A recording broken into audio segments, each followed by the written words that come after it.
The doors close behind you before sunrise, not gently. The sound echoes through the stone corridor like a verdict. You stand there clutching a cloth sack with 2 dresses, a wooden cross, and the last letter your mother ever gives you. The abbess does not smile. She studies you the same way a merchant studies damaged goods. 14, she says. A nun beside her nods. Old enough? Then your hair is cut. Just like that. Long brown strands fall onto the monastery floor while cold air touches the back of your neck. No ceremony, no comfort, only scissors. You want to cry? You don't. Because the other girls are watching, and the first rule inside Saint Agnes Abbey is simple. Weakness spreads, so they remove it early. The monastery sits outside York in the year 1284. Gray stone walls, iron gates. No one leaves without permission from the church. Your father calls this a blessing. The truth is simpler. A daughter in a convent costs less than feeding one at home. You wake before sunrise every morning to freezing corridors and prayers in a language you barely understand. Then comes labor. Always labor. You scrub pots, carry water, copy scripture until your fingers cramp. The monastery survives because everyone works. Even God needs unpaid labor. The hidden hierarchy reveals itself quickly. The abbess controls power. The prioress controls punishment. And punishment is constant. Late to prayer? Kneel on stone. Drop a manuscript? 3 lashes. One novice loses 2 fingernails after stealing honey from the kitchen. The lesson spreads faster than the screams. Winter arrives like a disease. The monastery grows colder than the outside air. Ice forms inside the sleeping quarters. Your fingers split open from copying manuscripts for 12 hours a day. Ink stains your skin black. The older nuns stop speaking about heaven. They speak about surviving until spring. You learn another truth during your first year. Nuns are not equal, not even close. The daughters of nobles sleep near the fire. Peasant girls like you sleep near the draft. Rich families donate wine, candles, silver, even farmland. Poor families donate daughters. And the abbess remembers the difference. A noble-born nun named Sister Cecily never scrubs floors, never carries water, never receives punishment. When she breaks silence, the abbess laughs. When you break silence, you bleed. You begin understanding how power actually works. Not holiness, access, connections. Who your father was, who protects you, who fears you. God is always watching. But money watches closer. Years pass inside Saint Agnes Abbey.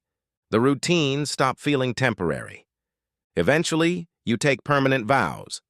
The ceremony lasts less than an hour. The consequences last forever. You kneel before the altar while candles flicker against gold-painted saints. The bishop places a ring on your finger, a marriage to the church. People in town call it sacred. You notice it feels more like ownership. Afterward, the abbess gives you a new assignment, the scriptorium. Now your world becomes parchment, ink, and silence.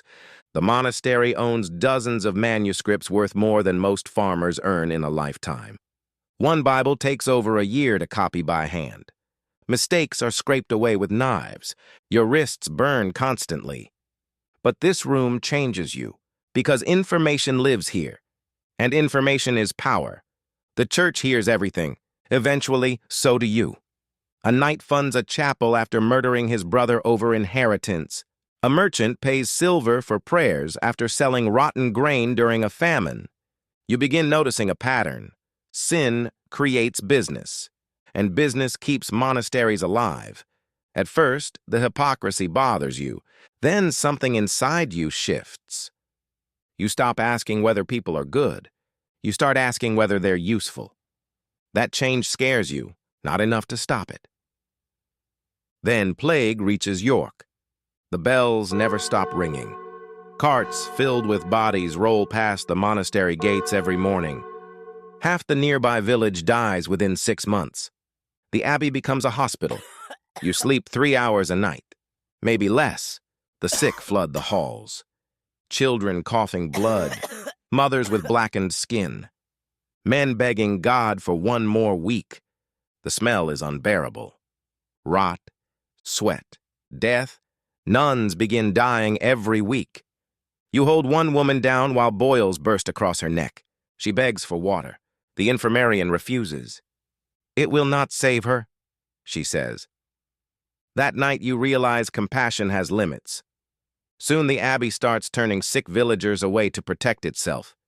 You hear fathers screaming outside the gates while nobody moves, because survival has become holier than mercy. When the plague finally weakens, the abbey has lost 31 nuns. The survivors gain power, including you. Eventually, the abbess promotes you to cellarer. Suddenly, everyone cares about your opinion, because you control food, grain, ale, salted fish, winter storage. People become very respectful when you decide whether they eat extra bread. That realization changes you faster than prayer ever did. The monastery receives taxes from nearby farms, 1/10 of every harvest. Some peasants arrive starving.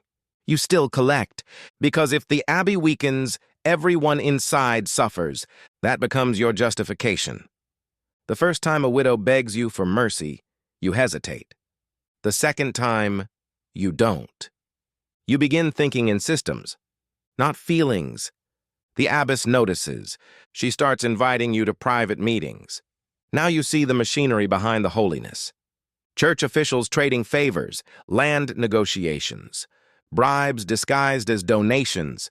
A bishop sends expensive French wine before requesting support during an election.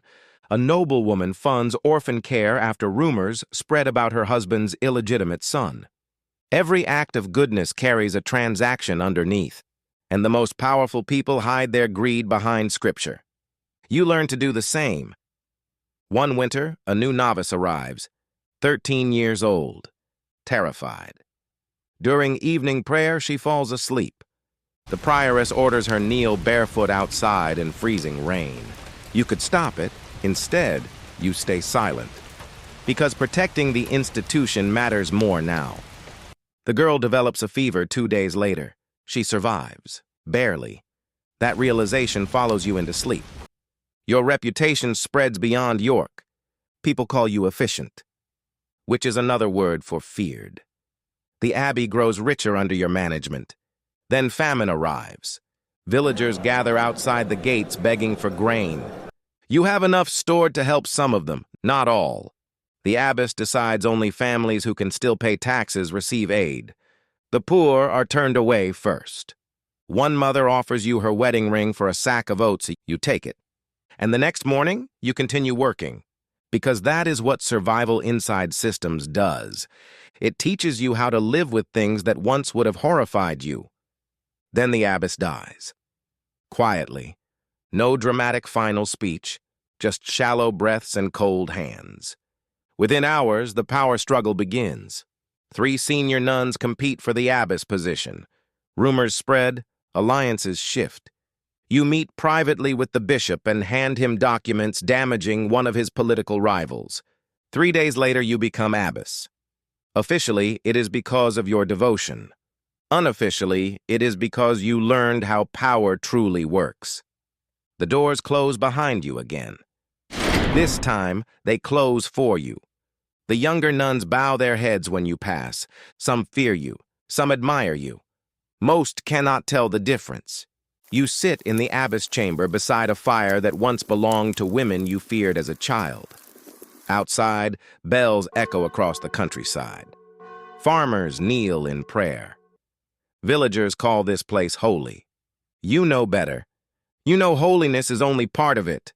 The monastery survives because people obey, because information is controlled, because fear works, because somebody always pays the cost.